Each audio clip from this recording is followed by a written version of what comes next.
টাটকা খাবারের স্বাদ নেবার পর টাটকা কাঁচা সবজি, মাছ বা দেশি মুরগিও সংগ্রহ করতে পারেন এই বাজার থেকে।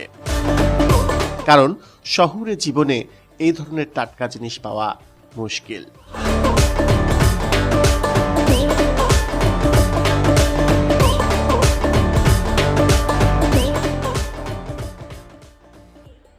পূর্বাঞ্চলের এই নীলা মার্কেটে এসে দুপুরে খাওয়ার পরে যদি বিকেল পর্যন্ত সময় আপনাদের দেওয়া সম্ভব হয়, তাহলে অবশ্যই পেয়ে যাবেন এরকম টাটকা কিছু লোকাল সবজি। কাকরুল না, কাকরুল কাকরুল আর একটা পুঁই শাকের গোটা না, হ্যাঁ অদ্ভুত জিনিস এগুলো, দেখা যায় না কিন্তু বেশি পুঁই শাকের গোটা যেখানে সেখানে পাওয়া যায় না। চিচিঙ্গা না, চিচিঙ্গা কত করে এগুলো?